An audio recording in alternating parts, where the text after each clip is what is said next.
Bonjour, bonsoir à tous. Merci beaucoup d'être là, d'être parmi nous ce soir. Pour ceux qui ne me connaissent pas, donc, je suis Clara, je travaille chez Convergence, qui est une plateforme de mobilisation et de réflexion autour des objectifs de développement durable. Et je travaille plus particulièrement sur le volet jeunesse, qui s'appelle Youth We Can, et avec lequel on organise depuis déjà plusieurs années des apéros, qu'on appelle les apéros Youth We Can, et qui ont vraiment pour objectif de mettre en valeur l'engagement des jeunes pour un monde plus durable et plus solidaire. Alors, ça, c'est des apéros qu'on avait l'habitude de faire dans des bars, autour d'une bière, pour se rassembler, pour discuter ensemble, vraiment créer de la cohésion et puis se rencontrer et s'inspirer les uns les autres. Mais en ce moment, c'est un peu compliqué, donc on tente, on fait de notre mieux et on propose maintenant des cycles d'apéro en ligne. Et puis, il se trouve que depuis un an, on travaille sur un projet européen avec 13 autres partenaires, donc on est 14 au total. Et l'objectif, c'est de sensibiliser et de mobiliser les jeunes en Europe face aux enjeux du dérèglement climatique. Donc nous, en France, on déploie les activités pour vraiment parler avec les jeunes français dans toutes les régions. Donc on avait plein de projets, on voulait aller partout, faire des événements, se rencontrer, parler. Vraiment, on était super enthousiastes. Et puis le Covid est arrivé, ce qui a fait qu'on n'a pas pu proposer des moments de rassemblement. Et on s'est posé un peu la question, comment est-ce qu'on peut à la fois se rassembler et à la fois utiliser les outils en ligne. Et c'est comme ça qu'on est venu avec cette idée de nouveau cycle d'apéro qui à la fois propose aux gens qui sont dans les régions de participer et en même temps qui nous permet de le faire depuis chez nous ou depuis là où on se trouve, en tout cas sans être dans des lieux conviviaux comme des bars. Donc voilà comment est-ce qu'est née l'idée des apéros Youth Weekend étudiants demain, qui s'adresse donc particulièrement à des étudiants ou à des futurs étudiants et qui donne en fait la parole à des jeunes qui ont décidé de se mobiliser et de s'engager pour transformer pour transformer en fait pour pousser à la transition écologique dans l'univers de l'enseignement supérieur. Donc voilà un peu ce nouveau cycle, c'est le premier apéro ce soir. Et on est vraiment très heureux d'être avec vous et que vous soyez parmi nous pour se lancer. N'hésitez surtout pas à nous dire, à nous faire vos retours à la fin pour que aussi nous, on s'améliore et qu'on trouve des nouvelles solutions petit à petit pour proposer des formats et des contenus qui plaisent à tout le monde. Euh, voilà ce que j'avais à vous dire dans un premier temps.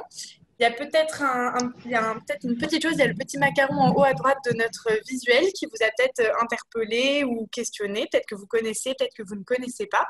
On a la chance pour cet apéro d'avoir été labellisé par la semaine étudiante du développement durable qui est organisée par le REFED.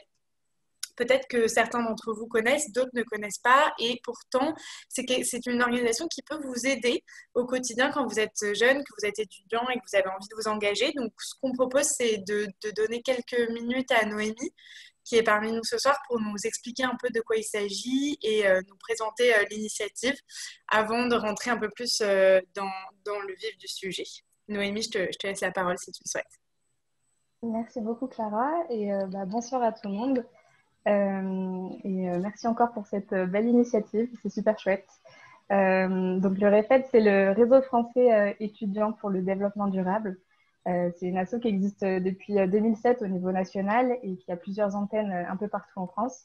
Donc moi, je suis responsable, en service civique de l'antenne lyonnaise.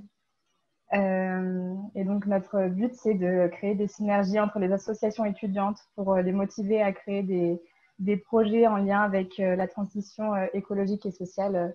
Donc voilà, sur leur campus, dans leur ville. On propose pas mal de formations, de guides pratiques aussi sur notre site qui sont gratuits. Donc voilà, si vous avez envie de faire des projets, n'hésitez pas à jeter un œil sur ces guides-là. Et donc voilà, là, en ce moment, on est en plein dans la semaine étudiante du développement durable, comme l'a dit Clara. C'est une semaine voilà, où toutes les assos étudiantes, qu'elles soient écolo ou pas écolo, peuvent faire des projets en lien avec les 17 objectifs du développement durable de l'ONU. Donc voilà, si vous avez des projets ou si vous envoyez, n'hésitez pas à nous faire signe et on peut les labelliser. Et ça permettra de les valoriser, de mettre en lumière tous ces beaux projets étudiants qui sont faits partout en France. Donc voilà. Super, bah, merci beaucoup Noémie. Donc n'hésitez pas, si jamais vous avez des questions pour Noémie, vous pouvez les lui poser pendant l'apéro ou si jamais vous avez besoin d'être mis en contact, vous pouvez toujours me faire signe. C'est avec plaisir. Alors, je vais juste faire un mini rappel de Zoom si jamais il y en a parmi vous qui n'auraient pas eu l'occasion d'utiliser Zoom ces derniers mois, même si ça m'étonne. Donc, je vais passer juste très très vite pour vous dire que vous pouvez mettre votre micro off quand vous ne parlez pas pour éviter qu'il y ait trop de bruit de fond qui puisse interférer un peu pour tout le monde. Mais surtout, n'hésitez surtout pas à le réactiver dès que vous en avez envie pour poser vos questions, interagir, dire c'est quoi que vous êtes d'accord, pas d'accord. L'idée, c'est vraiment de pouvoir créer de la discussion. Si vous souhaitez mettre votre vidéo, bah, c'est super. C'est toujours plus agréable pour ceux qui parlent de voir des visages. Mais si vous ne voulez pas, on ne vous force pas. Et puis, vous pouvez utiliser le chat si jamais c'est plus simple pour vous pour interagir aussi. Voilà, tout simplement. Je laisse la parole à Jules qui nous a proposé un petit temps d'animation pour faire connaissance les uns des autres avant qu'on rentre dans le vif du sujet et que je vous présente très rapidement nos 4 intervenants ce soir et qu'on leur donne la parole. À toi la parole. Merci Clara. Du coup, bonjour à tous, bonsoir à tous. Je suis très content d'être avec vous ce soir et pour commencer, je vous propose de faire deux petits jeux d'introduction. Un premier jeu pour apprendre un peu à se connaître un peu plus entre nous avant l'échange de ce soir et un deuxième petit jeu qui sera un peu plus drôle, porté sur les expressions des deux villes mises à l'honneur ce soir. Donc pour le premier jeu, si vous le souhaitez, je vais vous demander de mettre votre caméra pour pouvoir participer, s'il vous plaît. Si vous ne voulez pas, c'est pas grave, il n'y a pas de souci. Ok, super. Donc, c'est un petit jeu où je vais vous demander, en fonction de la question, vous allez devoir sortir ou rester dans l'écran. Donc, on va commencer avec la première question pour savoir si vous êtes étudiant. Les étudiants, je vais vous demander de sortir de l'écran et ceux qui ne sont plus étudiants ou pas encore étudiants, je vais vous demander de rester dans l'écran. Ok. Je trouve que ça affiche un petit peu les gens qui ne sont plus étudiants. C'est pas du tout le but. Ok, super. Vous pouvez revenir. Si vous êtes engagé au sein d'une association environnementale ou de développement durable, vous restez dans l'écran. Si vous ne l'êtes pas, je vais vous demander de sortir de l'écran. Ok. Ok, donc beaucoup de monde engagé ce soir quand même. C'est très bien, super. Est-ce que donc cette question s'adresse un peu à tout le monde. Est-ce que vous êtes en train de voir ou est-ce que vous avez déjà vu des actions concrètes qui sont menées dans vos établissements ou dans vos anciens établissements? Si oui, je vais vous demander de rester dans l'écran. Sinon, même chose, vous pouvez sortir de l'écran.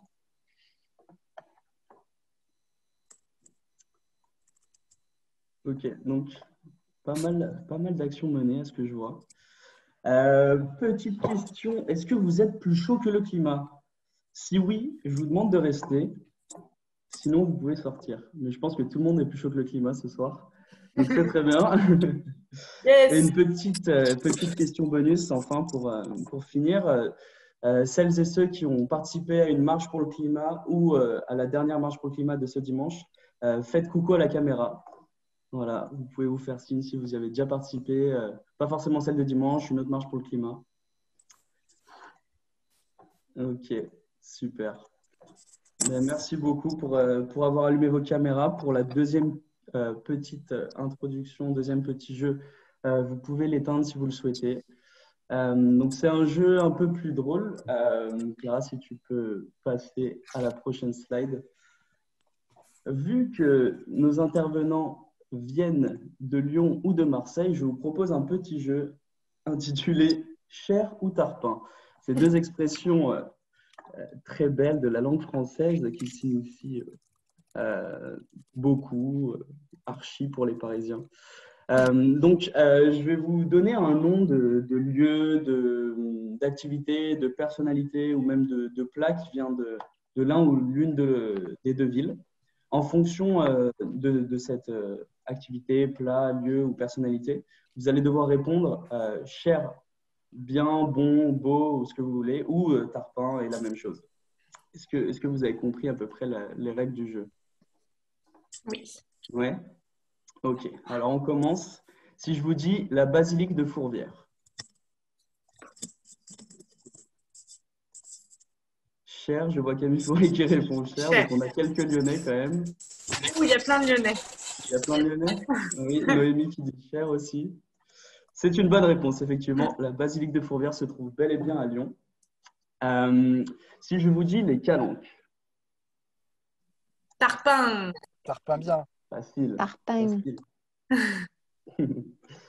Un peu plus complexe. Si je vous dis le Mucem. Tarpin? Tarpin? Tarpin. Tarpin bien, hein. Le Mucem, effectivement.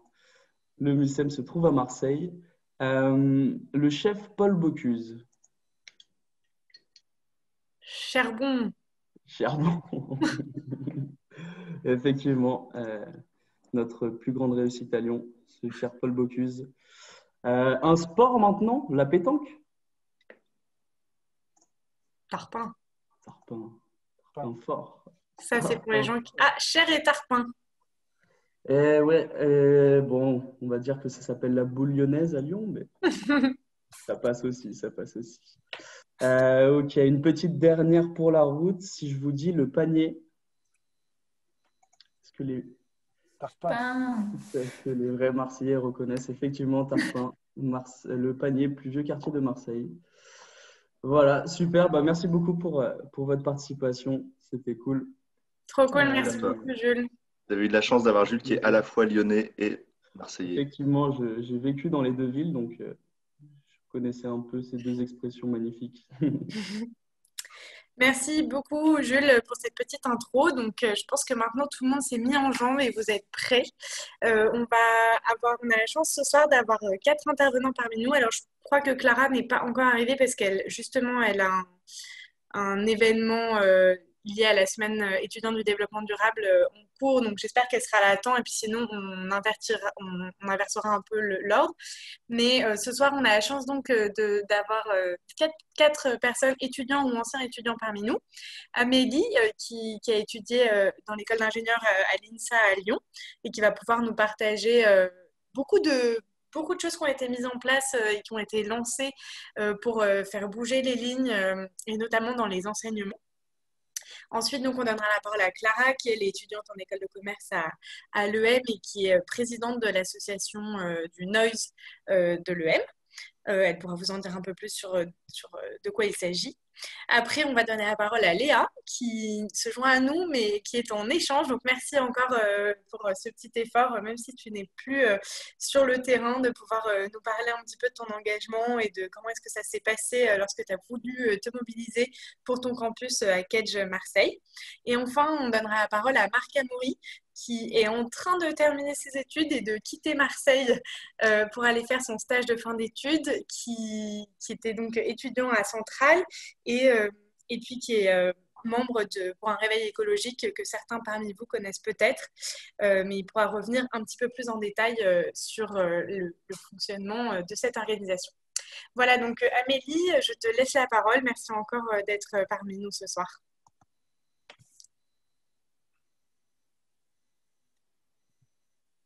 Alors Amélie, on ne t'entend pas. Ah si, ça y est, pardon. C'était moi peut-être. Excusez-moi, j'ai des petits soucis de connexion, je viens juste de déménager, donc il ne faut pas hésiter à me le dire, je galère un petit peu depuis quelques jours.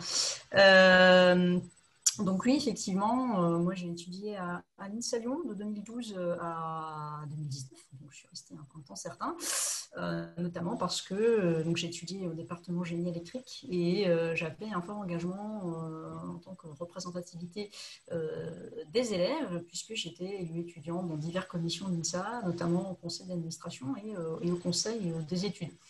À travers ces différentes expériences, j'ai notamment traité des aspects formation, de la formation des ingénieurs de l'INSA. Et puis, on a tout de suite vu, moi, dès le début de mon mandat, c'est-à-dire en 2014, on sentait qu'il y avait des frémissements, on va dire, dans cet établissement, que ce soit du côté des enseignants ou du côté des étudiants, de vouloir faire bouger les lignes et de vouloir intégrer ce qu'on appelle les enjeux sociétaux environnementaux, les objectifs de développement durable, la transition énergétique dans les formations d'ingénieurs. Donc petit à petit, le conseil des études de l'établissement s'est mobilisé, les enseignants se sont mobilisés et surtout les étudiants se sont mobilisés et il y a eu un événement assez marquant dans l'établissement qui est la grève mondiale pour le climat de mars 2019, donc c'est pas, il n'y a pas si longtemps que ça, où là, les enseignants et les étudiants étaient réunis notamment au travers d'ateliers, on va dire, table ronde. Et c'était extrêmement intéressant puisque donc, le table ronde, la thématique, c'était la formation d'ingénieurs INSA et l'intégration de ces enjeux-là.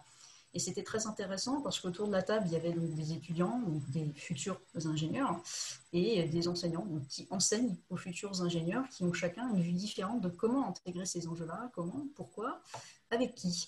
Et c'était une vision très complémentaire, et à l'issue de ces différentes tables rondes, donc au bout d'une heure, voire 2 heures pour certaines, on s'est dit, mais il va falloir qu'on fasse quelque chose. Et on a décidé avec certains élèves, étudiants et enseignants, de créer au sein de chacune des disciplines de l'INSA. Il faut savoir que l'INSA est segmenté en 9 départements de spécialité, donc génie électrique, génie mécanique, etc. Je ne vais pas tous vous les détailler, de créer des collectifs ou des groupes de travail qu'on a appelés les collectifs transition, qui chacun avait pour objectif de se dire, on a un objectif, c'est d'intégrer ces enjeux-là pour former les futurs ingénieurs. Et donc les étudiants, les enseignants, les directions ont travaillé un peu main dans la main en disant, mais c'est quoi l'ingénieur de demain dans les différentes disciplines de l'établissement. Et voilà, on a produit petit à petit vraiment du travail très concret, très pragmatique, en fonction des attentes des étudiants et des enseignants, parce qu'il faut bien comprendre qu'un étudiant n'a pas forcément non plus les mêmes attentes qu'un enseignant et pas forcément les mêmes problématiques.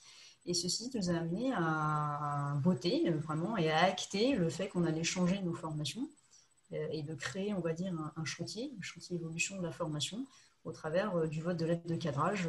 C'était l'année dernière, tout juste l'année dernière, et la création d'un comité de pilotage au sein de l'établissement, où là, vraiment, c'est vraiment très dans la co-construction, puisque, encore une fois, autour de la table, on garde toujours cet esprit d'avoir des enseignants, des étudiants, voire même aussi des diplômés, pour vraiment construire de nouvelles maquettes pédagogiques et intégrer de manière obligatoire ces enjeux-là dans les formations d'ingénieurs. Donc, c'est un chantier qui est en cours encore, hein, puisque vous imaginez bien qu'on ne peut pas changer non plus les formations comme ça. Il faut savoir ce qu'on y met.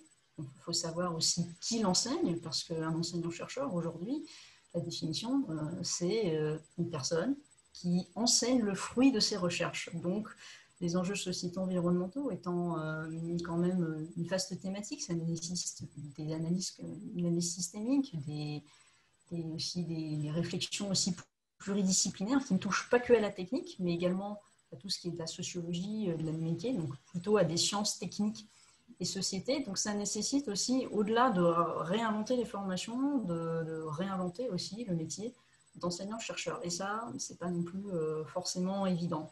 Donc ça, c'est un chantier qui est encore en cours, et les premières évolutions, les premiers cours devraient voir le jour, en tout cas mettre mis en application pour les tout premiers à la prochaine rentrée universitaire, donc en septembre 2021. Mais c'est un chantier voilà, qui va s'améliorer, qui va continuer, afin toujours d'intégrer au mieux ces enjeux-là, en fonction aussi du retour des diplômés, des industriels ou de la recherche aussi, parce qu'on a aussi des ingénieurs qui travaillent aussi pour la recherche, moi-même j'en fais partie, pour vraiment répondre aussi à un besoin. Ce n'est pas former que pour former, c'est vraiment pour former pour l'industrie, pour le monde aussi de demain. Donc c'est important, c'est beaucoup de données à prendre en compte. C'est pas forcément évident de savoir de où partir, mais l'essentiel c'est qu'il y ait, on va dire, une âme, on va dire un objectif qui est commun.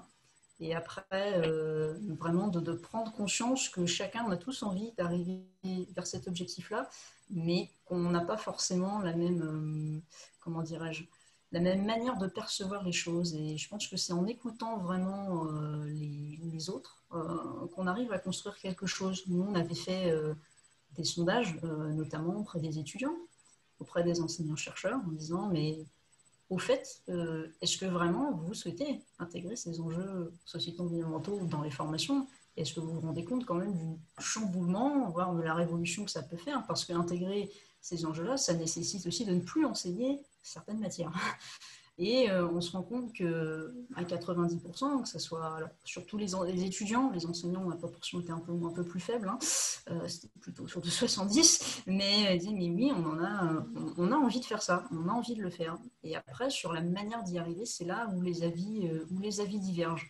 Mais que ce soit les enseignants ou les étudiants, en essayant de comprendre les attentes de chacun, ce qui peut prendre du temps, mais voilà, il faut aussi une certaine bienveillance, une certaine compréhension. On est arrivé quand même à construire quelque chose d'assez innovant, parce que alors, dans d'autres écoles d'ingénieurs, ça se fait aussi, mais pas forcément de la même manière, et surtout, les cours ne seront pas forcément à titre obligatoire dans quelques mois. Que vous dire de plus voilà, je ne sais pas si vous avez des questions. Je crois que ça a duré 10 minutes, c'est ça l'intervention? Bon, j'ai fait un petit peu plus court, mais bon. C'est bon, il n'y a aucun souci, c'est super Amélie, merci beaucoup. Peut-être qu'il y a des questions déjà parmi les participants, des gens qui se soulèvent directement des interrogations ou qui ont envie de le mettre en parallèle avec ce qu'eux aussi ils ont vécu, qui se demandent comment est-ce qu'ils peuvent mettre en place aussi ce genre d'action, je ne sais pas. Je vous laisse prendre la parole si c'est le cas, on ne va pas faire tout un processus de lever la main et tout ça, n'hésitez pas surtout. Sachez que moi je ne peux pas voir toute la grille des gens en même temps, donc n'hésitez pas. Hein. Sinon, si personne se lance, moi, je veux bien je me demande, en fait, comment est-ce que vous avez pu sonder les entreprises, les organisations, en fait, qui vont embaucher les futurs, les jeunes ingénieurs, puisque je comprends bien que c'était un bon argument de dire, voilà, on a fait ce sondage, voilà les répondants chez les étudiants, chez les enseignants, pour pouvoir parler à l'administration un peu le même langage. Mais comment est-ce que vous avez pu donner un peu comme ça ce ton de chez les futurs employeurs? Parce que c'est sûr qu'une école prépare aussi beaucoup ses étudiants à rentrer sur le marché du travail et ça pouvait être peut-être un questionnement, voire un argument qui aurait pu être donné par l'administration pour freiner un petit peu ou proposer d'aller un peu plus doucement peut-être dans les transitions, etc. Oui. Alors après, le fonctionnement de l'école est aussi, on va dire, à la fois très centralisé, forcément, et aussi, on va dire, c'est un peu comme un État fédéral, je vais un peu prendre cette image-là, c'est-à-dire qu'il y a différentes disciplines, génie électrique, génie mécanique, etc., et que chaque département, donc chez nous on appelle ça des départements, les disciplines ont chacun une direction, ont chacun un conseil, donc doivent respecter ce qui est mis en place évidemment de manière très générale sur l'établissement, mais ont aussi une certaine latitude. Donc dans certains départements, il y a des choses qui se sont faites. Donc, je vous parle du mien qui était le département génie électrique, où il y avait des workshops qui étaient donc à l'initiative de la direction du département, où la question était très large, donc ça englobait autre chose que les enjeux sociétaux environnementaux. C'était, vous comprenez, donc c'est un peu la loi de l'offre et de la demande, hein, mais nous, on forme des ingénieurs qui seront sur le marché dans 5 ans, qui vont, pendant 30 ans, travailler notamment dans l'industrie, mais pas que. Qu'est-ce que vous attendez de ces ingénieurs-là? Et donc à ce workshop étaient invités différents industriels, ça tournait forcément autour du génie électrique. Et il en est ressorti alors d'autres choses qui n'ont pas forcément attrait aux enjeux sociétaux environnementaux, mais plus sur la manière de travailler ensemble, puisqu'on fait partie des générations Y, des générations Z, etc. Donc voilà, ça s'est beaucoup ressorti, le fait de changer un peu nos manières de travailler. Et ce qui est sorti chez quasiment tous les industriels, c'est un aspect surtout transition énergétique. Le génie électrique étant très transition énergétique. Après, tout dépend de ce qu'on appelle transition énergétique. Chacun a une vision aussi différente, hein, nucléaire, pas nucléaire, etc. Donc ça, c'est un débat très vaste qu'on ne va peut-être pas forcément lancer aujourd'hui. Mais en fait, nous, on n'en a pas eu, en tant qu'étudiant, je n'ai pas eu à aller chercher des industriels. C'était à l'initiative de la direction du département des enseignants qui ont bien conscience qu'il faut faire évoluer de la formation, que ce soit pour les industriels, mais que ce soit aussi pour les étudiants. Donc c'est juste, c'est peut-être un peu capitaliste de dire ça, mais on va dire de s'adapter vraiment. Le monde de toute façon est fait comme ça aujourd'hui. Dire une école d'ingénieurs, ça forme des ingénieurs, donc il nous faut des étudiants qui viennent dans cette école d'ingénieurs-là, et puis également des industriels qui embauchent ces étudiants-là, et donc il faut qu'on reste entre guillemets au niveau. Donc on n'a pas eu à faire grand-chose, en tout cas dans mon département. Après, moi maintenant je suis aussi ancienne étudiante, donc à l'UNI, et c'est assez, en tout cas facile, avec le réseau qu'on a, que ce soit, je pense que c'est la même chose aussi dans les écoles de commerce, de créer des sondages. Alors après, répond qui veut bien répondre, mais de dire, vous, dans votre métier, de quoi vous auriez eu besoin, notamment pour des jeunes diplômés, pour travailler dans ces thématiques-là. Ok, super clair. Super clair, merci beaucoup Amélie. Est-ce qu'il y a d'autres questions ou d'autres réactions par rapport à ce qui vient de nous être partagé? Non, s'il n'y en a pas, c'est pas grave. De toute façon, ça peut venir après et il ne faut pas hésiter surtout, donc vous inquiétez pas. Dans ce cas-là, il y a quelqu'un qui parle. Par contre, j'entends pas, je suis désolée. Non, je crois que c'est Paul qui parle.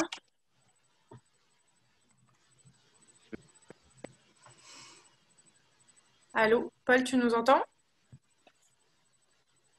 Sinon, posez la question par chat, peut-être. Ouais, j'étais là.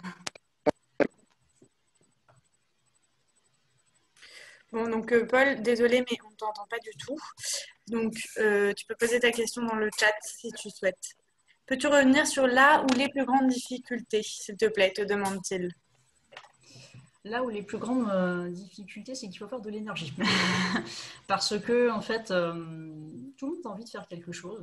Et moi, c'est une phrase, c'était dans un des rapports de The Shift Project, qui a sorti 2 rapports sur c'est quoi l'éducation, l'enseignement supérieur et ces enjeux-là, et qui en gros résumait parfaitement la situation. C'est les enjeux socio-environnementaux, ce n'est le problème de personne, mais c'est le problème de tous. C'est-à-dire que tout le monde est concerné, on a tous envie de faire quelque chose, c'est juste qu'on ne sait pas comment faire.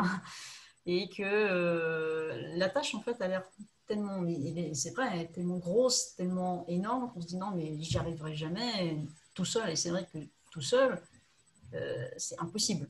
Donc, la plus grosse difficulté, c'est vraiment de savoir, d'être un peu leader, de prendre le leadership et d'aller voir les enseignants, d'aller voir les étudiants, dire mais vous voyez, avec des chiffres aussi très pragmatiques, c'est très pragmatique, les sondages qu'on a fait, etc. Dire voilà, on veut tous la même chose, donc maintenant on y va. Ça, c'était une plus grosse difficulté. Il faut mettre la machine en marche. Une fois qu'elle est en marche, je pense que c'est en route. Après, une autre difficulté. Alors pour moi, ce n'est pas une difficulté parce que j'aime beaucoup discuter avec des personnes qui ne sont pas du tout de ma discipline, qui ne sont pas du tout ingénieurs ou qui sont beaucoup plus âgés que moi. Mais je pense que le monde étudiant, c'est un entre-soi. Le monde de la recherche, puisque les enseignants sont aussi des chercheurs, c'est un entre-soi aussi.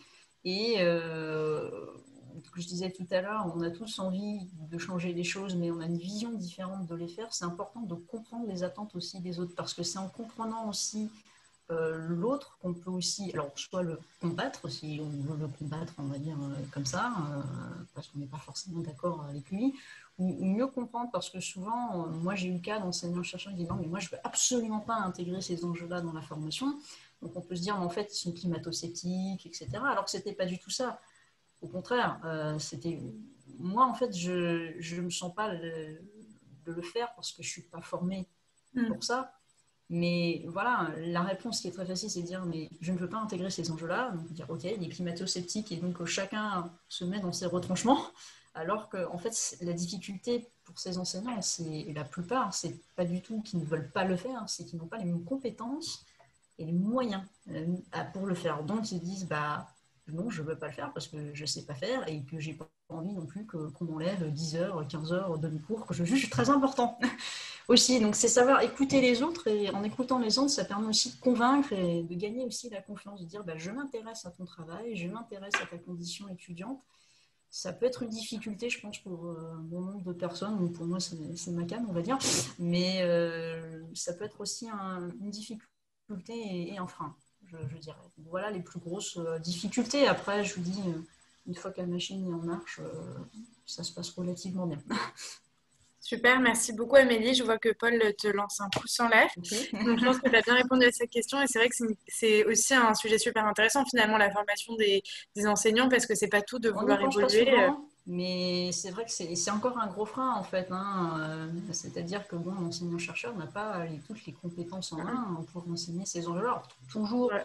sur de la politique, de l'économie. L'enseignant-chercheur qui enseigne de l'électronique, si vous voulez, bon, la politique, l'économie, il y a une culture générale, mais c'est pas à lui d'enseigner ces enjeux-là. Ouais. Et il y a aussi pas mal de publications qui sont sorties à ce sujet en disant mais c'est quoi enseigner les enjeux sociétaux environnementaux? Ce n'est pas transmettre la connaissance, puisque vous avez très très peu d'experts aujourd'hui qui ont vraiment une palette très large, qui peuvent faire des liens entre la sociologie, l'économie, la technique, etc. Vous en avez très très peu. Et donc actuellement, les publications de chercheurs en formation, d'éducation populaire, etc. disent mais aujourd'hui l'enseignant-chercheur, ce serait plus un transmetteur vers la connaissance, de transmettre des clés ou des outils qui permettent de comprendre ces enjeux-là. Donc ça, c'est sûr que de prime abord, c'est pas forcément évident à comprendre si on ne va pas voir les enseignants-chercheurs. Enfin, moi, je n'avais pas du tout anticipé cette thématique. Et c'est vrai qu'elle peut tout à fait se comprendre. Très clair. Merci beaucoup Amélie. Merci d'avoir été parmi nous et d'avoir répondu aussi à ces questions. N'hésitez pas si vous en avez pour plus tard, vous pourrez toujours les poser. Je vais donner la parole à Clara qui va nous parler en tant que présidente du Noise de l'EM Lyon sur d'autres aspects. Vous allez voir. Merci beaucoup d'être parmi nous et désolée de t'avoir fait un peu courir plus vite que les autres peut-être pour nous rejoindre. Merci beaucoup. Oui, désolée, je suis arrivée un peu en retard. On a organisé une clean run. Et il y a une équipe qui s'est perdue, donc voilà, petite galère, mais tout va très bien. Donc bonjour à tous, merci beaucoup pour l'invitation. Donc oui, je suis Clara Cani, présidente du Noise EM Lyon donc 2021, donc depuis janvier jusqu'à décembre prochain. Donc le Noise, je ne sais pas si vous connaissez le Noise, mais donc c'est le nouvel observatoire de l'innovation sociale et environnementale. En fait, on a un réseau d'étudiants présents dans 10 écoles en France et qui a pour but de promouvoir l'économie sociale et solidaire et le développement durable. Donc, en fait, nous, on a commencé, il y avait EM Lyon Microcrédit et l'association Planète, donc plus axée développement durable. Et en fait, EM Lyon Microcrédit est devenu le Noise et le Noise a ensuite absorbé Planète. Donc, on existe en tant que quantité depuis 3 ans maintenant. Mais sinon, on est présent à l'EM depuis 2015. Et donc, au Noise, comment on est organisé déjà et quelles sont nos activités? On est organisé en 8 pôles qui se divisent plusieurs missions. Il y a bien sûr un pôle partenariat, un pôle com. Et on a 6 autres pôles qui, eux, concentrent vraiment des missions moins transversales. Je vais peut-être pas vous parler des pôles parce que c'est un peu trop détaillé, mais peut-être vous énoncer vraiment les grandes missions qu'on s'est fixées. Notre première mission, c'est d'accompagner. En fait, on a plusieurs missions d'accompagnement, à la fois en France et à l'étranger, d'entrepreneurs qui ont vocation sociale ou environnementale. Donc, en France, par des missions d'accompagnement sur des cycles de 3 mois. C'est souvent vraiment des micro-entrepreneurs qui rencontrent des problématiques aux prémices de leur activité. Donc, on les aide vraiment bénévolement sur un peu ce qu'ils veulent et ce dont ils ont besoin. Et on fait aussi des missions de microfinance. Donc, on en fait au mois de juillet-août. On part en fait avec des instituts de microfinance, souvent dans des pays plutôt en voie de développement. On a fait ça au Cambodge, on en fait toujours en Tanzanie et au Sénégal. Cette année, on se concentre sur 3 pays, donc Tanzanie, Sénégal et Madagascar, parce que ce sera peut-être un peu plus possible d'y aller que des pays asiatiques où vraiment ils ferment leurs frontières. Et on a créé aussi une mission zéro carbone avec toute une mesure de l'impact carbone en Belgique. Donc ça, c'est la nouveauté de cette année. Donc ça, c'est notre première mission, vraiment d'accompagner. On a une deuxième mission qui est de propulser. Donc on fait des concours de pitch notamment et des hackathons autour de l'économie sociale et solidaire. Et notre troisième et dernière mission, c'est de sensibiliser. Et ça, c'est peut-être la mission qui nous tient le plus à cœur, non, mais qui est notre plus grand enjeu en fait en ce moment. Parce que ce qu'on s'est dit, c'est qu'on voulait vraiment sensibiliser les étudiants de l'EM aux problématiques de l'économie sociale et solidaire et du développement durable. Parce qu'en fait, c'est des problématiques qui, en école de commerce, sont souvent un peu méconnues. On est, au départ, quand on se dit, on dit à notre entourage, surtout si on a des amis assez engagés, qu'on va en école de commerce, ils nous disent tous, mais qu'est-ce que tu vas faire là-bas, quoi. Enfin, c'est le capitalisme. Enfin, c'est vraiment pas du tout des problématiques. Enfin, on a l'impression que c'est des problématiques qui sont un peu inconnues de ces écoles. Et donc, en fait, nous, un enjeu fondamental est de vraiment sensibiliser à la fois l'administration, à la fois l'équipe pédagogique, mais aussi et surtout les étudiants à ces problématiques. Et c'est un enjeu assez important à l'EM, surtout où en fait tout tourne, toute la vie étudiante tourne autour de l'écosystème associatif.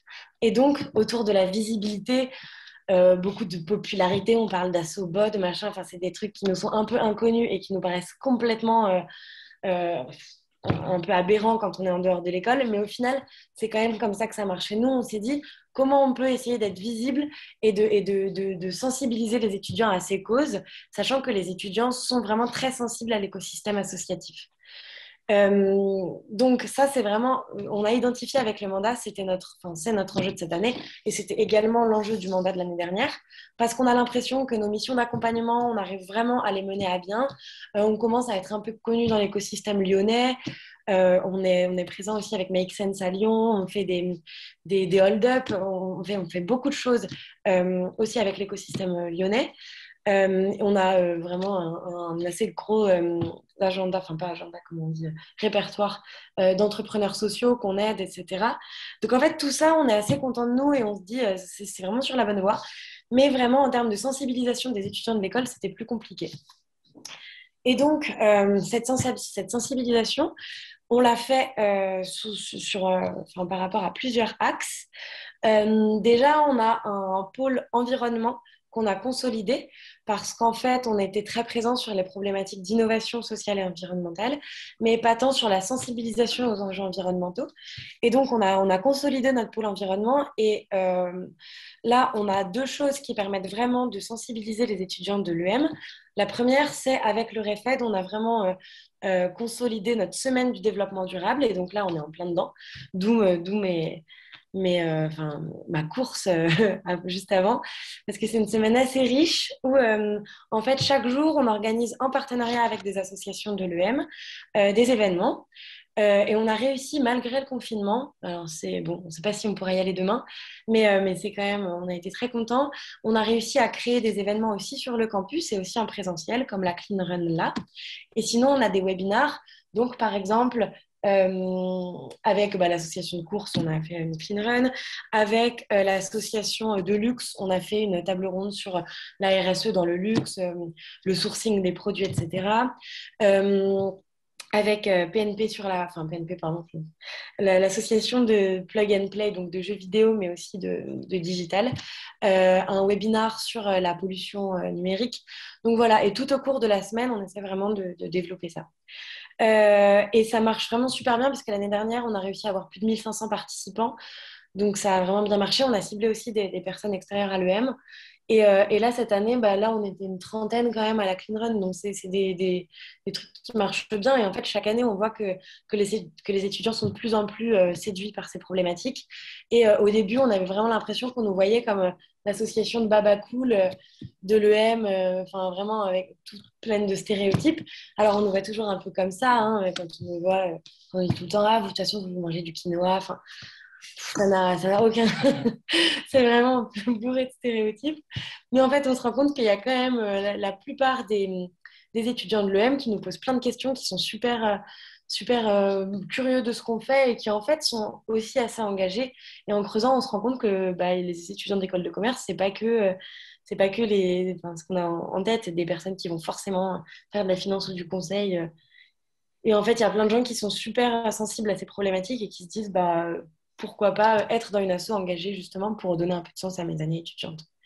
Voilà, donc la première chose qu'on fait. Et la deuxième, c'est qu'on a créé un label pour accompagner les associations étudiantes. Et ça, on n'a pas encore mis en pratique parce que là, on vient de le terminer. Mais on a beaucoup de demandes, vraiment beaucoup de demandes d'associations étudiantes, du bureau des sports, de plein d'associations.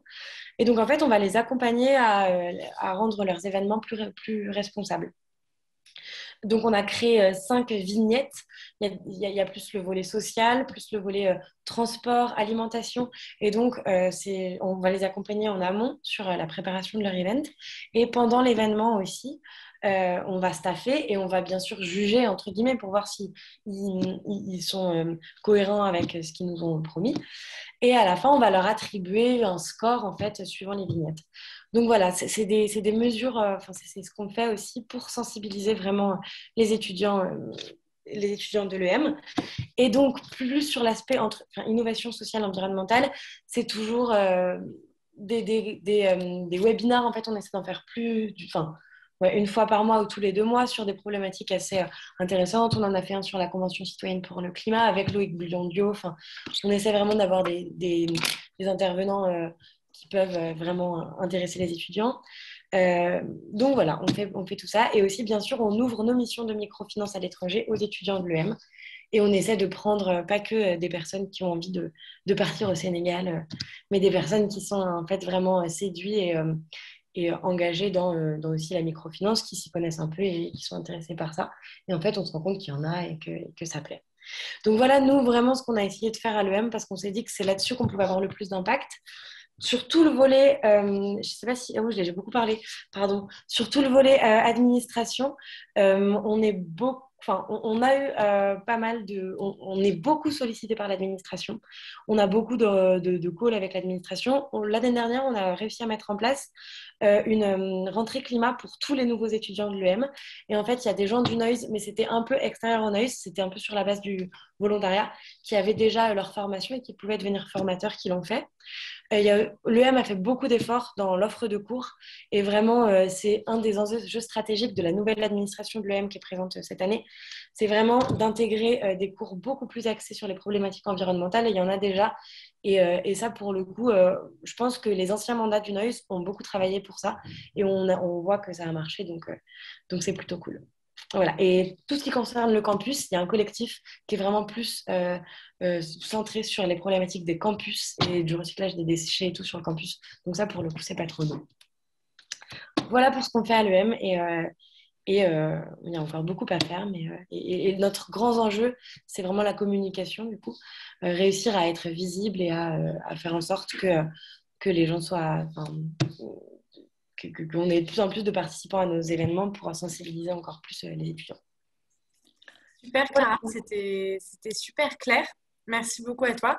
Je trouve que c'est quand même hyper intéressant d'avoir plusieurs profils qui viennent nous parler comme ça. D'une part parce que tu fais la transition avec Léa qui parlera après toi et qui justement va parler plutôt des aspects campus en eux-mêmes. Ouais. Et aussi parce que juste après Amélie qui, elle, s'est concentrée sur l'aspect vraiment transformation des programmes. Et je trouve que c'est intéressant aussi de voir comment est-ce qu'en tant qu'asso, vous êtes en fait concentré sur vos perfs, les autres assos et quelles étaient l'action que vous pouvez mener auprès d'eux.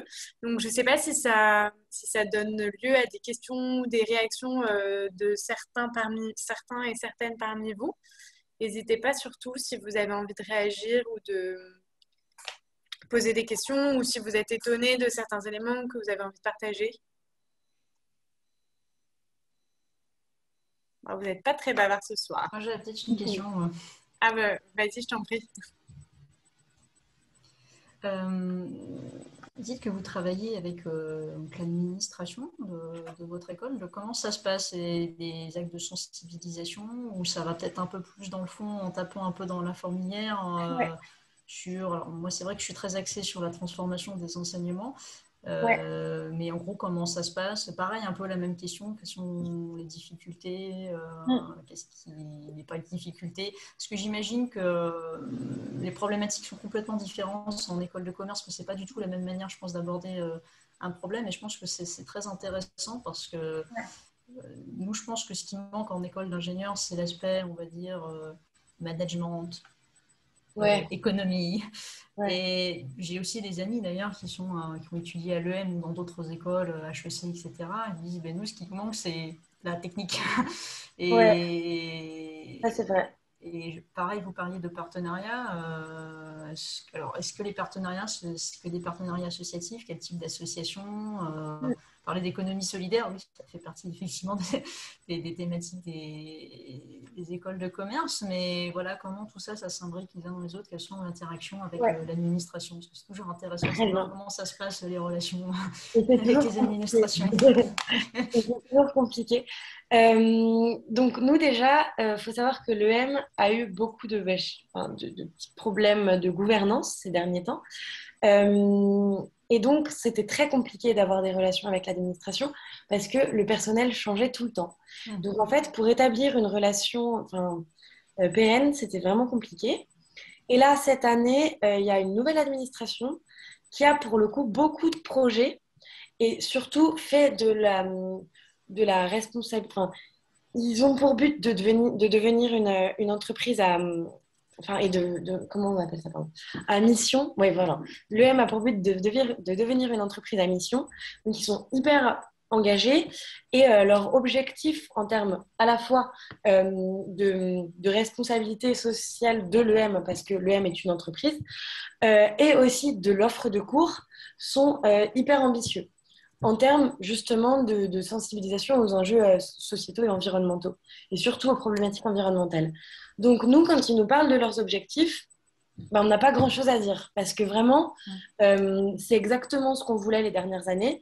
Ils vont là où on voulait les emmener, et ils sont vraiment engagés. Par exemple, la rentrée climat, c'est eux qui en ont eu l'idée, et ils ont réussi quand même à sensibiliser 1200 élèves, parce qu'on est 1200 par promo.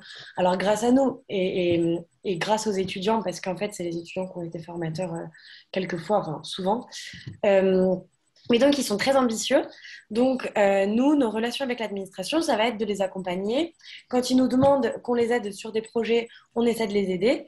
Et les années précédentes et les mandats précédents ont œuvré aussi auprès de personnel de l'offre pédagogique, enfin sur l'offre pédagogique, pour leur soumettre vraiment les idées et ce que les étudiants, ce à quoi les étudiants aspiraient en termes d'apprentissage.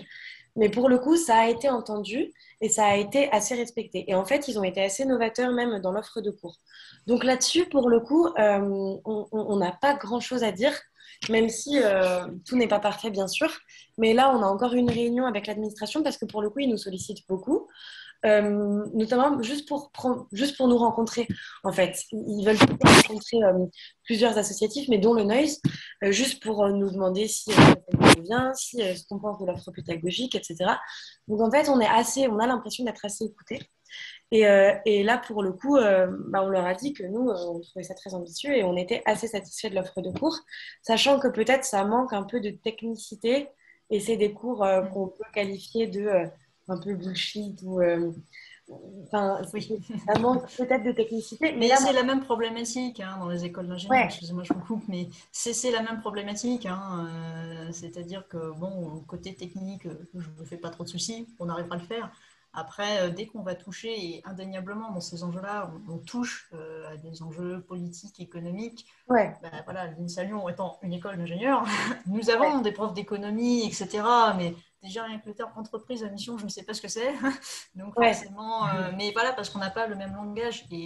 Et ça nécessite vraiment, et ça c'est très compliqué, que ce soit dans les écoles d'ingénieurs, et je pense que c'est pareil dans les écoles de commerce, de se dire on va essayer un peu de décloisonner et de donner vraiment. Aujourd'hui, débarquer à l'INSA ou dans n'importe quelle école d'ingénieur, avoir un enseignant-chercheur en disant on va virer 10 heures de cours de maths et on va faire de l'économie pour un minimum comprendre comment ça marche et comprendre un minimum le vocabulaire, c'est impensable. C'est juste impensable parce que je pense qu'il faut repenser c'est-à-dire pas moi qui le dis, ce sont des chercheurs qui travaillent sur ces thématiques. Il faut repenser vraiment ce que c'est qu'un ingénieur, ce que c'est qu'une personne qui fait une école de commerce. C'est un problème plus profond au final sur. Vous avez des ingénieurs qui font aussi du conseil, qui travaillent dans la finance. Bien sûr. On veut dire, pourquoi faire une école d'ingénieur si on a la conception d'un ingénieur qui fait de la recherche, de la technicité, etc. Si c'est pour ensuite, mais c'est très bien, je veux dire, je n'ai pas à la porte ces personnes qui font, au contraire, c'est très intéressant, le conseil, la finance, etc. Mais ça nécessite vraiment de repenser les choses. Et la plupart des personnes qui vont dans ces domaines-là, c'est pour toucher à ces enjeux-là, d'apporter aussi un aspect technique à la finance. Et c'est vrai que ce décloisonnement est extrêmement compliqué de nos jours. Pour vraiment bien enseigner la chose, il faudrait mettre en parallèle la technique et mettre en parallèle l'économie dans le système. Totalement. Et je pense que ça passe aussi par des partenariats entre les écoles parce que l'EM ne serait pas bon forcément en technicité. Et là, pour le coup, ils ont développé 2 partenariats avec Centrale et un autre avec les mines Saint-Étienne. Donc, je sais que s'il y a des élèves qui ont envie d'aller plus vers la technicité, ils peuvent. Le seul problème, c'est que c'est dur aussi de... Enfin, je sais pas si... J'ai pas l'impression qu'il y ait une grande demande de ça au final. Non, mais parce Alors qu'on qu'aujourd'hui, se plaint du fait que ce soit pas assez technique. Donc, mais parce que je pense que c'est peut-être pas encore suffisamment mature. Peut-être que dans ouais. 4-5 ans, les générations qui nous suivent, on parle déjà comme des vieilles personnes, Mm. en gros, déjà un peu de sensibilisation au lycée, etc., qui font qu'ils changent, Ouais, on va dire, totalement. un peu la donne. Mais bon, il faut préparer Totalement. effectivement le terrain. Ah non, mais c'est compliqué, ouais, c'est sûr. Après, là, on a un ingénieur en professeur qui nous enseigne à faire un peu des bilans carbone, etc. Donc, on commence à avoir un peu plus de technicité quand même. Et c'est pas juste sensibilisation aux enjeux environnementaux généraux. On commence à rentrer un peu plus dans le vif du sujet avec certains cours. Donc, on arrive quand même ouais, avoir des cours assez intéressants. Après, le problème, c'est qu'il y a quand même certains profs qui nous sortent je sais pas, des aberrations. Enfin, qui sont pas du tout prêts à changer leur façon de penser. Et quand l'EM nous dit, parce que c'est quand même ce qu'ils nous ont dit il y a 2 jours, qu'ils voulaient que la RSE soit pas juste des matières, mais que toutes les matières englobent les enjeux de RSE et que tous les profs, du coup, en fait, c'est ça qu'ils veulent nous dire, c'est que tous les profs soient sensibles à ça. Bah, je me dis qu'il y a encore beaucoup de travail parce que quand je vois quand même la moitié de nos professeurs qui n'ont pas du tout été sensibilisés, mais comme les enseignants-chercheurs peut-être dont tu parlais tout à l'heure, je me dis que ça va être très difficile d'intégrer ces problématiques à absolument tous nos cours parce qu'il y a quand même des professeurs qui sont Il faut très... savoir que les enseignants-chercheurs, et c'est valable que ce soit en école de commerce, en école d'ingénieur, en université, ils sont valorisés pas sur l'enseignement, mais sur la recherche. Donc la plupart, Exactement. je veux dire, soit ils ont une passion, il y en a quand même, heureusement, qui vont passer du temps sur l'enseignement, à essayer d'innover un petit peu, mais la plupart, je ne veux pas dire on n'en a rien à faire, hein, mais ils sont vraiment dans la recherche. Et je pense que ça peut aussi faire un petit peu mal de se dire, bah, demain, j'enseignerai beaucoup moins de maths, ça se passe à l'INSA, j'enseignerai beaucoup moins de physique, Ouais. pour à la place mettre des choses qui ne les intéressent pas, parce que la plupart des enseignants-chercheurs, c'est vraiment la technique, la recherche. Enfin, moi, je travaille dans ce domaine-là, donc je sais comment ça fonctionne. Ouais. Vous pouvez en parler d'académie. Je pense que voilà, c'est pareil en école d'ingénieur. L'économie, ça sert à rien. Quand on sort d'école d'ingénieur, alors je ne sais pas comment ça se passe en école de commerce, mais peut-être que vice-versa, ça se passe pareil, parce qu'il y a toujours un peu un ego aussi, et ça, je pense que c'est propre aussi à l'être humain, quoi. Ouais, ça c'est sûr. Et c'est ce qui est peut-être le plus difficile à faire changer, c'est que ces professeurs, bah, ils resteront là et eux, pour le coup, n'ont pas forcément adhéré aux nouvelles idées de la nouvelle équipe de l'EM, quoi. Donc, c'est dur d'intégrer ces problématiques dans tous les cours, quoi, comme ils le veulent et bon, c'est un peu utopique, quoi. En tout cas, c'est intéressant de voir que c'est marrant parce qu'on ne part pas du tout du même angle d'attaque, mais on arrive quand même un peu à des conclusions Ouais. similaires. Donc, merci beaucoup encore à toutes les deux pour le partage de votre expérience. Je vais donner la parole à Léa pour qu'on avance un petit peu et pour pas vous libérer aussi beaucoup plus tard que prévu. Et justement, comme je disais tout à l'heure, enfin il y a une bonne transition qui se fait puisque Léa elle va nous parler plutôt justement de projets pour le campus en lui-même, pour la transition du campus. Donc, merci encore à toi, Léa, d'être parmi nous et je te laisse la parole. Merci pour l'invitation. Donc, moi, je suis étudiante à Catch Business School sur le campus de Marseille. Donc, je suis une ancienne de l'association Unitaire, donc Asso Développement Durable et Humanitaire de Catch, puisque j'ai quitté l'association en juin l'année dernière pour continuer mon parcours. Et là, je suis actuellement en Suède. Ça change un peu. Et j'espère que vous n'entendrez pas mon voisin jouer du violon dans la résidence étudiante. Et donc, on m'a gentiment invitée pour que je parle de mon engagement sur le campus à travers la reprise d'un projet qui s'appelle Campus Durable. Donc, tout est dans le nom. Donc, j'ai eu connaissance de ce projet Campus Durable à travers un Pro-Act qui a été proposé par le service RSE de l'école. Donc, en fait, pour vous expliquer simplement, un Pro-Act, c'est un projet à mener par les étudiants et qui va compter dans la validation de leur diplôme. Donc, c'est aussi pour motiver les étudiants à agir. Donc, le service RSE proposait ce projet donc, sous le nom de Campus Durable et c'était une mission pour réduire la quantité de déchets sur le campus. Donc, le service RSE nous a fait rencontrer avec mes coéquipiers la créatrice du projet en 2004-2005, donc, qui s'appelle Laura Genevoix, qui est maintenant intervenante à l'école, je crois, sur des cours sur l'économie circulaire. Et donc, elle nous a présenté un peu le passé en fait, de Campus Durable. Donc, elle l'avait créé en 2004 ou 2005, je ne me rappelle plus. Et en fait, ce qui m'avait beaucoup plu et ce qui m'avait beaucoup marqué, c'était le fait qu'elle avait réussi, par exemple, à faire un dossier pour mettre en place des panneaux solaires sur le toit de l'école qui ont été mis depuis. Il y avait d'autres actions comme mettre en place des bacs de recyclage, des bacs de tri, des cendriers. Il y avait aussi des opérations de nettoyage sur le campus, donc un peu comme ce que tu fais, Clara. Et aussi, Campus Durable avait un peu mis en place la semaine du développement durable à Kedge. Donc, on est en plein dans le sujet. Et donc, on s'est ensuite aperçu que le projet avait perdu vraiment de l'importance au fil des années, avec beaucoup moins d'actions, etc. Et au final, en fait, l'importance avait tellement réduit que finalement, c'était juste un projet. Ça s'était réduit à un projet proposé par l'administration de l'école. Et je me suis dit que du coup, à la fin de la mission sur la réduction des déchets, en fait, est-ce que ça serait la fin de Campus Durable, simplement? Et en fait, cette pensée, en fait, de me dire le projet, il va juste finir comme ça m'a un peu frustrée parce que c'est des enjeux qui sont vraiment actuels et qu'on doit s'en emparer. Et en fait, pour moi, des enjeux aussi contemporains, en fait, on ne peut pas simplement les laisser tomber. Donc, ça m'a donné envie de reprendre le projet et je me suis dit aussi qu'il y avait de plus en plus d'étudiants qui étaient intéressés pour s'engager et qui étaient aussi intéressés pour s'engager dans le développement durable, même en école de commerce, ce qui peut paraître un peu paradoxal, comme Clara le disait tout à l'heure, c'est aussi ce qu'on m'a dit, tu veux faire du développement durable, mais pourquoi tu vas en école de commerce? Et finalement, on se rend compte qu'il y a beaucoup de gens qui sont motivés pour s'engager et pour s'engager sur ce domaine-là aussi. Donc, pour ces deux raisons-là, je me suis dit, allez, on reprend le projet, on essaie de le reformer en tant que projet associatif comme il était au départ. Donc, je me suis inscrite dans un parcours que Kedge propose. Donc, c'est le parcours management associatif. Donc, c'est à la place de faire un stage de 6 mois, en fait, pendant 6 mois, on s'occupe des associations. Donc, on a des ateliers pour nous former au management, ou gestion des conflits, gestion de projets, etc. Et on a du temps pour développer les associations et les projets. Et du coup, mon but, c'était de recréer, entre guillemets, le projet, de lui redonner une ligne directrice.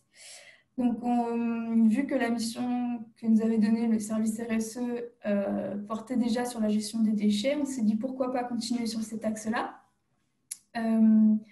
Même si les déchets en soi, c'est pas ce qui pollue le plus dans une école, on s'est dit que c'était ce qui était assez visible en fait.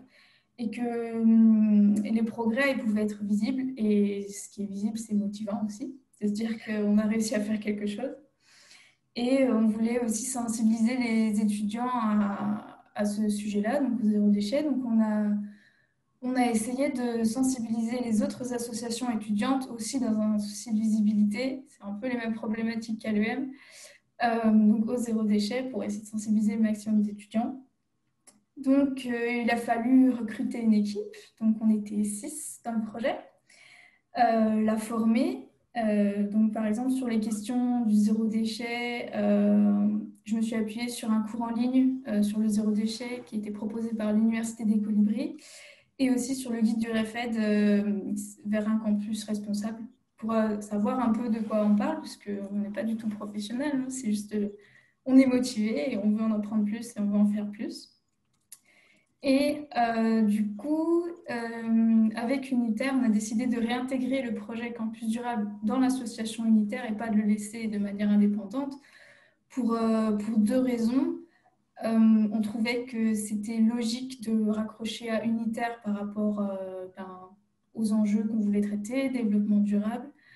Donc, c'était logique et cohérent de raccrocher à Unitaire.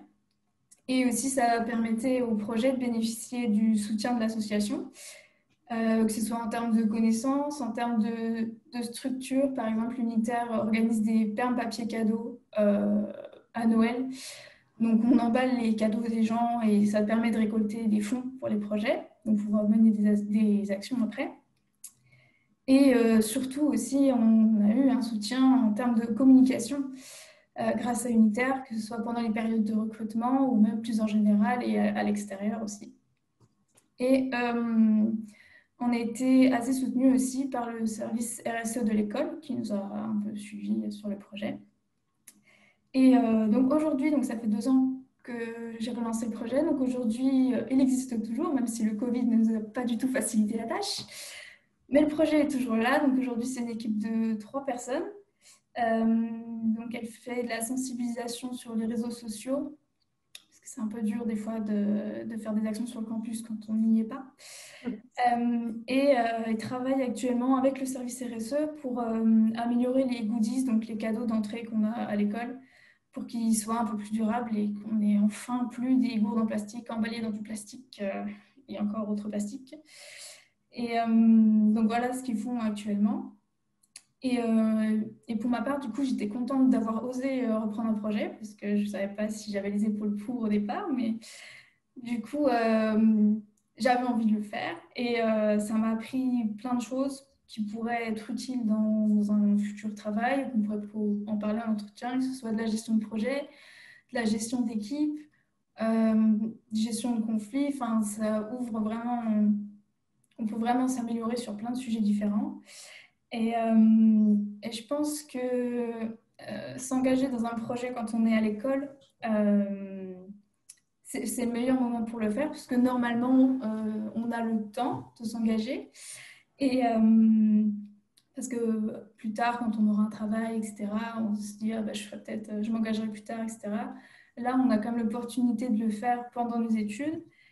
Et l'école, elle offre aussi un peu un cadre sécurisant, dans le sens où on peut tenter des choses, si, entre guillemets, si on se plante, c'est pas si grave, et de toute façon, on est toujours soutenu, que ce soit par les différents services de l'école ou des associations, d'autres étudiants, etc.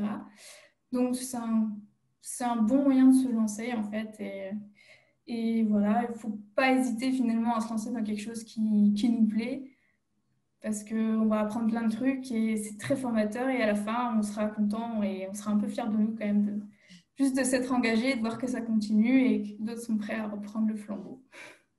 Voilà. Trop cool. Trop cool. Merci beaucoup Léa. Merci d'avoir partagé ton expérience et justement la reprise du projet Campus Durable et aussi de le mettre en perspective avec comme ça, comment est-ce que ça peut t'aider en fait pour la suite, le sentiment d'avoir accompli quelque chose et de pouvoir regarder en arrière et d'en être fier et toutes les compétences aussi professionnel en fait que ça t'a apporté de remettre sur pied ce projet, de créer ton équipe, de faire que tout fonctionne bien pour tout le monde. Donc, enfin voilà, de créer de l'interaction avec toutes les différentes parties prenantes, c'est pas forcément ce qui est le plus facile quand on travaille avec des gens de différents milieux. Donc, bravo à toi et merci beaucoup d'avoir partagé ça avec nous ce soir. Est-ce qu'il y en a parmi vous qui souhaitent réagir, peut-être qui ont eu une expérience un peu similaire eux-mêmes dans leur campus ou lors de leurs études, qui ont envie de savoir des points de détail peut-être précis, je ne sais pas. Oui, Paul? Est-ce que vous m'entendez cette fois? Yes. Ok. Merci beaucoup Léa, c'était vraiment très très intéressant. Alors moi j'ai une question qui n'est pas forcément sur ton intervention, mais tu nous as dit que tu étais en Suède. Oui. Et on n'arrête pas de nous dire que les Suédois et les Scandinaves, ils sont trop forts en développement durable, ils sont trop forts pour plein de trucs. Et je me demandais si là où tu es en ce moment, tu observais des choses qui étaient intéressantes par rapport à ton expérience, par rapport à ce dont on parle aujourd'hui, et peut-être un petit retour perspective internationale là-dessus. C'est une bonne question parce que c'est pour ça que je suis allée en Suède, en fait, pour constater par moi-même si c'était mieux ici qu'en France, par exemple. Bon, j'ai quand même pas mal de boulot, donc je suis pas encore beaucoup sortie, mais par exemple, en Suède, il y a, je sais pas si ça doit être une loi, C'est un droit à la nature, en fait. Donc, par exemple, on a le droit d'aller partout. Il n'y a pas franchement de barrière, que ce soit vers les côtes, quand il y a des falaises, etc. On a vraiment le droit d'aller partout. On a le droit de camper partout, à seule condition qu'on respecte la nature et qu'on respecte les gens, c'est-à-dire qu'on ramasse nos déchets, etc.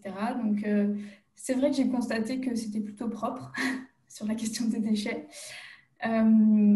Et que, en fait, oui, c'était un peu de leur responsabilité de prendre soin de la nature qui est très présente chez eux. Donc, c'est peut-être pour ça il y a une différence de mentalité.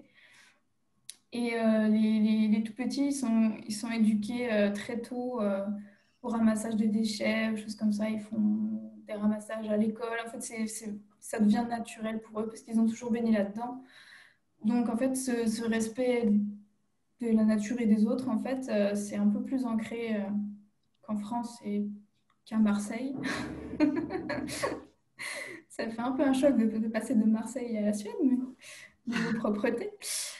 Mais ouais, du coup, c'est aussi ce que j'essaye de voir en étant en Suède pour essayer de comprendre un peu plus comment ça marche.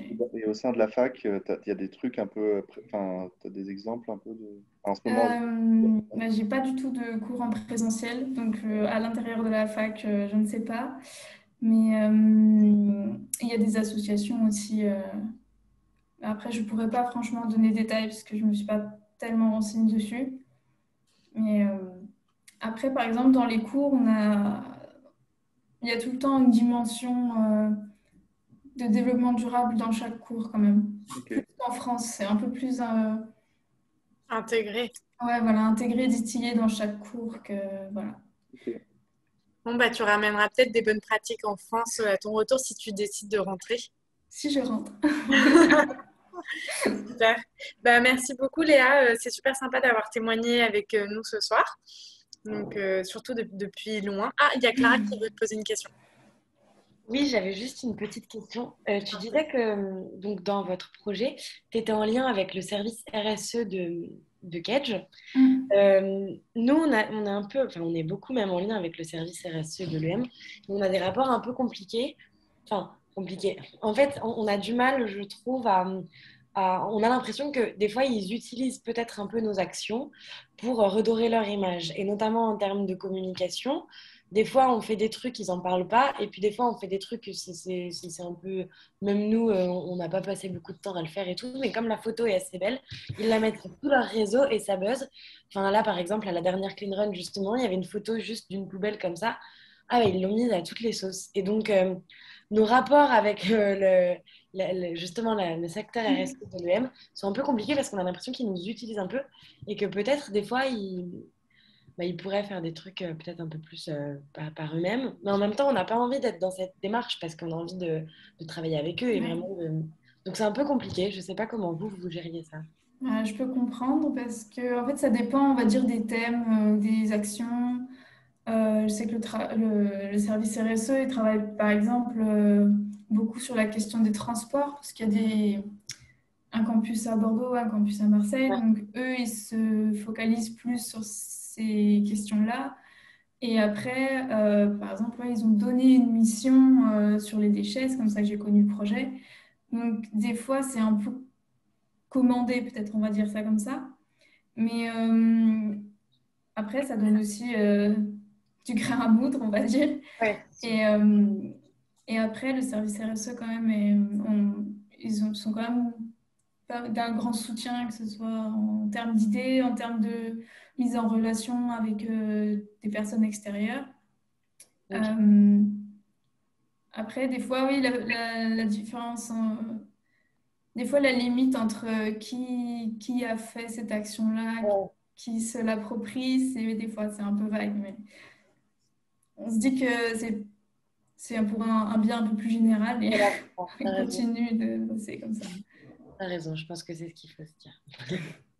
Merci beaucoup pour ta question, Clara. Merci, Léa, pour ton partage, ton retour d'expérience. Je propose de donner la parole à Marc Amaury, qui va, lui, nous donc on retourne à la casquette d'ingénieur et qui va nous parler de sa mobilisation au sein de l'école pour faire bouger les lignes. Donc Marc Amaury, merci encore d'être avec nous et depuis ta voiture, puisqu'on dérange Marc Amaury en plein déménagement. C'est super de t'avoir avec nous, donc je te laisse la parole. Merci à toi. Bonsoir à tous. Déjà, merci de m'inviter et de me recevoir parmi vous parce que c'est fantastique de donner l'occasion comme ça de se retrouver, de s'exprimer tous et d'échanger. Et c'est rare. Donc, voilà, merci. Et voilà, et c'est juste un peu plus folklore de le faire dans une voiture, mais je pense que tout devrait bien se passer. Heureusement, la batterie supplémentaire est là pour le téléphone et on est sauvé. Super.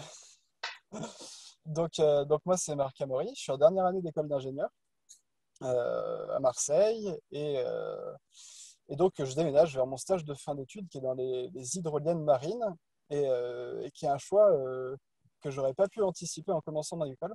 Donc, en fait, je me suis rendu compte que Amélie, Clara et Léa, vous avez vachement couvert le volet opérationnel de l'engagement.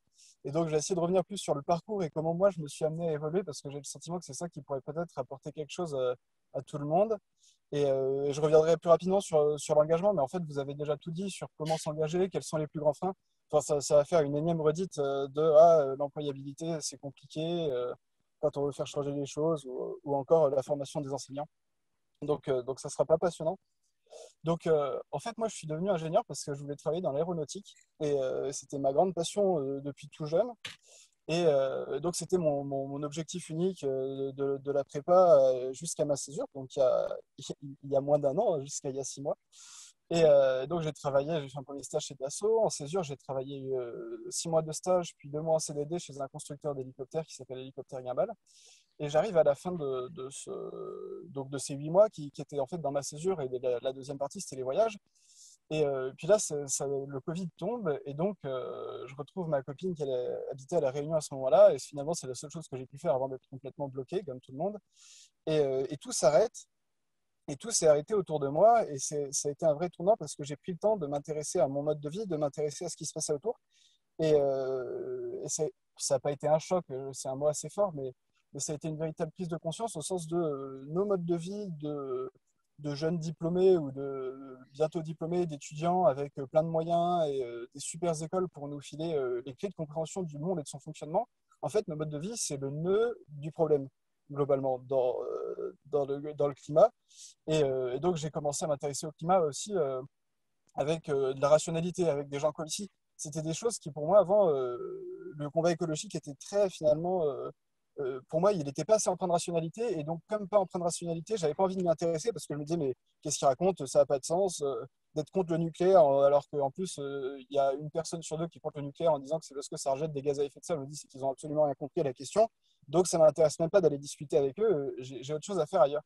Et finalement, c'est en trouvant des éléments de rationalité, hein, avec le GIEC, avec toutes les démonstrations scientifiques du problème climatique, que je me suis dit, ah, mais non, c'est un vrai problème rationnel.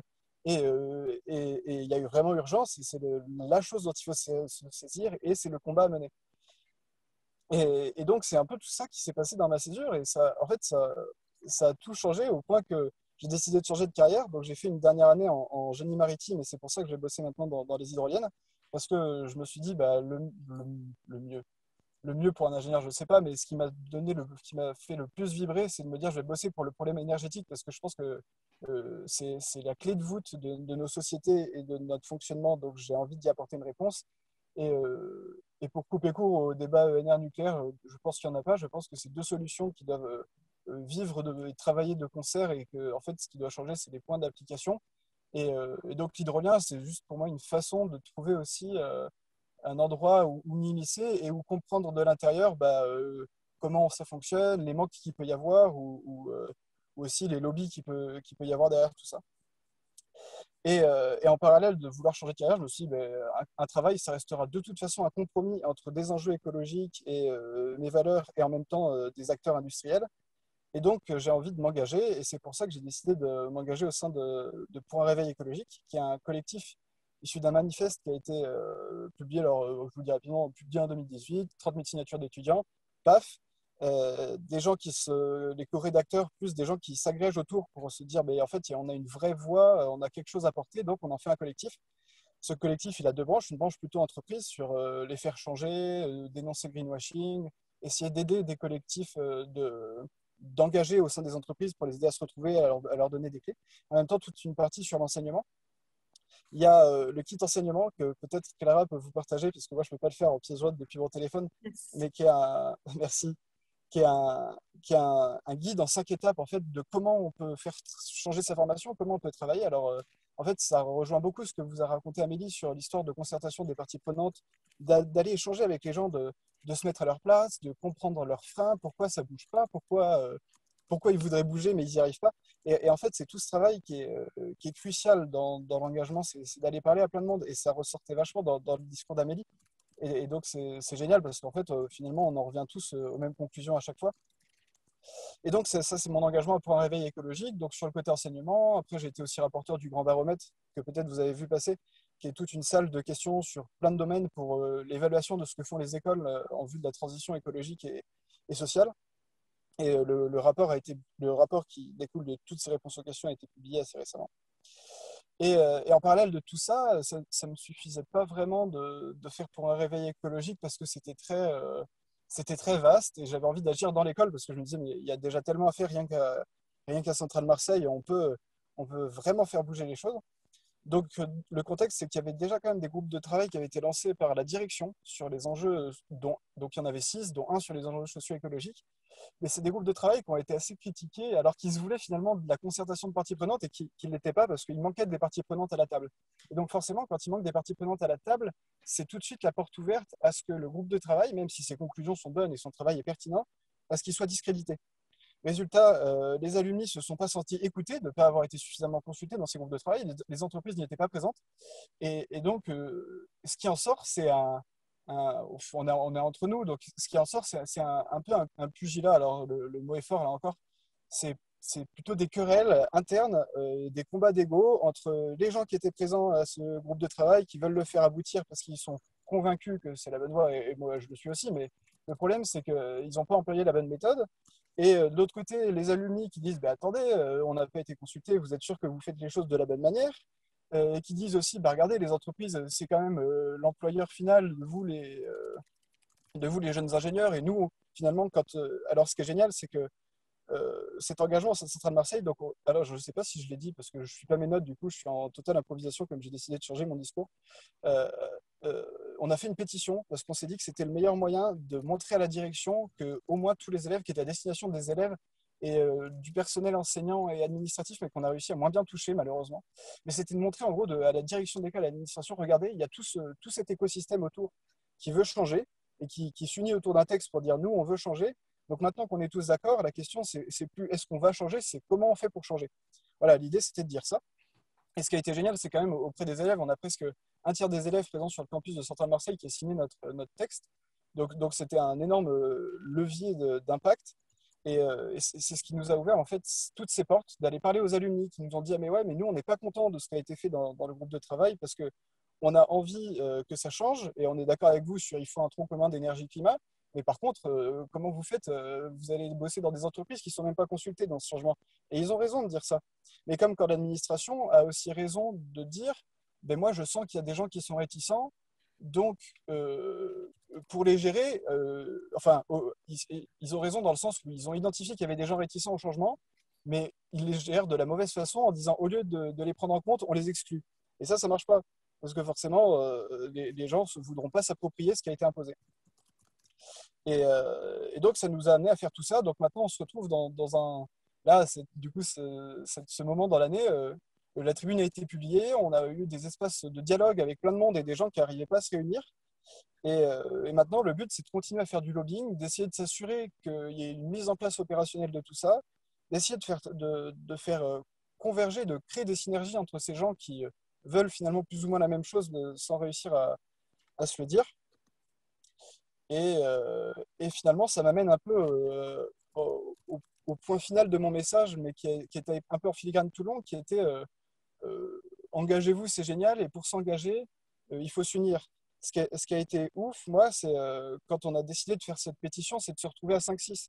C'était pas énorme, mais ça a été suffisant pour brainstormer, pour avoir plein d'idées, pour trouver des gens, finalement, je me suis vachement rapproché d'un oncle à moi qui est un ingé dans une grande boîte, mais qui finalement est convaincu du changement et qui m'a beaucoup aidé à ce que la tribune ait un ton qui puisse être écouté des alumni et de l'administration, et ce qui n'était pas du tout gagné. Donc en fait, c'est s'unir, trouver des gens autour, trouver des synergies et discuter toujours, comprendre avec beaucoup de bienveillance, comme l'a dit Amélie, les gens, pourquoi ils ne veulent pas, qu'est-ce qu'ils ont au cœur de leurs préoccupations, qu'est-ce qui fait que ça ne marche pas. Et puis finalement, c'est ce qui marche partout, parce que pour un réveil écologique, pourquoi on est écouté sous cette casquette-là? C'est parce que le manifeste a été signé par 30 000 étudiants, comme la tribune a été écoutée parce qu'elle avait été signée par 300 étudiants sur le campus. Donc voilà, c'est toujours l'union qui fait la force, et c'était ça que je voulais dire. Je pense que c'est le cœur de notre engagement, c'est de réussir à faire converger toutes les initiatives et toutes les synergies. Voilà. Merci beaucoup, Marc-Amaury. Merci pour tout le partage de cette expérience, mais aussi de finir sur cette note très forte aussi du pouvoir du collectif. En plus, tu arrives même à dire que c'est ça qui fait converger. Donc, moi, je travaille pour Convergence, je ne peux être que d'accord. Vraiment, c'est sûr que c'est super puissant. Je pense qu'on l'a entendu à travers différents discours ce soir. Parce que quand on parle du pouvoir d'une association, c'est aussi ça, c'est finalement comment est-ce qu'on a plus de poids quand on est une asso et qu'on parle à d'autres assos que quand on est seul. Dans le partage d'expérience d'Amélie aussi, ça a été bien montré, et tout comme dans celui de Léa. Donc, merci beaucoup encore pour ça, et pour cette note encourageante aussi sur la fin, sur ce que c'est que l'engagement et aussi ce que ça nous apporte à chacun. Je ne sais pas s'il y en a parmi vous qui souhaitent réagir par rapport à ce qui vient d'être dit. C'est pas sûr parce que c'était très complet, c'était super clair. Je ne crois pas. Ok. En tout cas, merci beaucoup pour ça, Marc-Amaury, à nouveau. Vraiment, je trouve ça super intéressant. Je vais clôturer cet apéro. Merci beaucoup à tous d'avoir été là avec nous ce soir. On est vraiment ravis. C'était le premier événement de ce cycle, comme je vous le disais tout à l'heure. Donc, n'hésitez surtout pas à me faire des retours, à nous envoyer des idées, des axes d'amélioration. On est vraiment très preneurs. Comme je vous le disais, on fait des apéros tous les mois habituellement, et donc maintenant on lance ce nouveau cycle, donc on va peut-être en faire 2 fois par mois à présent. N'hésitez pas du coup à nous suivre sur les réseaux sociaux, sur Facebook et sur Insta Youth Weekend, comme ça vous savez un peu ce qu'on fait, quand est-ce qu'on le fait. Vous verrez aussi un petit peu le suivi des apéros, de ce qui s'est dit, les grandes idées à retenir, et aussi les axes d'engagement qui ont été partagés. Donc vraiment, allez-y, n'hésitez pas. J'ai oublié de redire, mais Clara n'arrive pas à ouvrir la tribune. Ok, donc ce qu'on va faire, c'est que... Ah, mais moi, j'arrive pas à la voir. Ok, donc Marc-Amaury nous a partagé son mail, merci beaucoup. Ouais. Et de toute façon, ce qu'on va faire, c'est qu'on va aussi le partager sur nos réseaux sociaux, là en suivi de l'apéro dans les jours à venir. Donc voilà, n'hésitez pas aussi à les partager autour de vous, au sein de vos assos. On a aussi parlé des outils qui avaient été créés par le REFED. Tout à l'heure, c'est Léa qui nous en a parlé, et qui peuvent être aussi des super bons appuis et soutiens quand on cherche à participer quand même à ce grand mouvement de transition qu'on a envie d'impulser dans l'univers de l'enseignement supérieur. Donc voilà, encore une fois, merci beaucoup à tous d'avoir été parmi nous, pour votre participation, vos réactions et vos partages d'expérience. N'hésitez surtout pas à nous contacter, et on espère vous revoir lors de prochains apéros. Merci beaucoup à tous, bonne soirée, et j'espère qu'on n'est pas confinés. On va voir ça bientôt. Merci beaucoup. Merci à vous, à bientôt. Merci. C'était super, merci pour vos interventions, c'était vraiment hyper intéressant. Merci. Au revoir.